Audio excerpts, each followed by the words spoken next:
ইলিশের সম্ভাবনা আছে, ইলিশ তো আসছে দেখছি, আগামী দিনেও আসার আশা আছে।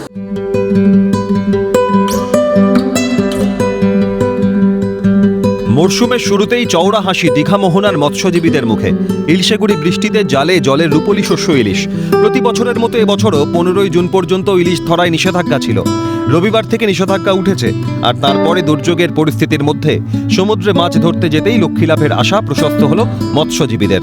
ঝাঁকে ঝাঁকে উঠল ইলিশ, খুশি মৎস্যজীবী আড়তকর্মীরা। মরশুম যত এগোবে জালে তত ইলিশ ধরা পড়ায় আশাবাদী তারা। ইলিশের সম্ভাবনা আছে, ইলিশ তো আসছে দেখছি, আগামী দিনেও আসার আশা আছে। না, বিগত 3-4 বছর সেরকমভাবে ইলিশ পাওয়া যায়নি, এবছর আশা আছে। প্রথম থেকে তো দেখছি ইলিশ মাছ পাওয়া যাচ্ছে।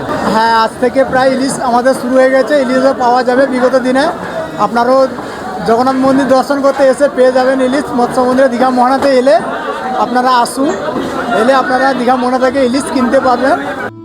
দীঘা মোহনায় ওঠা এক একটা ইলিশের ওজন 500 গ্রাম থেকে 1.5 কেজি, দামও প্রায় 600 থেকে 1,500 টাকা। প্রায় 15 টন ইলিশ ধরা পড়েছে দীঘা মোহনায়। ঝাঁকে ঝাঁকে ইলিশ ধরা পড়লেও বাদ সেধেছে আবহাওয়া। দুর্যোগের কারণে সরকারিভাবে সমুদ্রে মাছ ধরায় কোনো নিষেধাজ্ঞা জারি হয়নি, কিন্তু ক্রমাগত বৃষ্টিতে সমুদ্র উত্তাল হওয়ায় মৎস্য শিকারে সমস্যা তৈরি করেছে। মাছ ধরা কার্যত অসম্ভব হয়ে উঠেছে।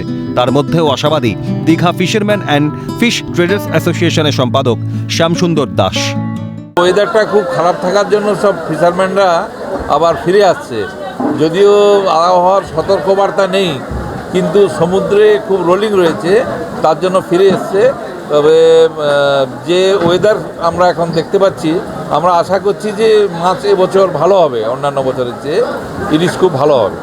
সর্ষে দিয়ে পদ থেকে শুরু করে তেল, ইলিশের সমস্ত কিছুরই আস্বাদ চেটে পুটে নেয় বাঙালি, তৃপ্তি করে রসনার।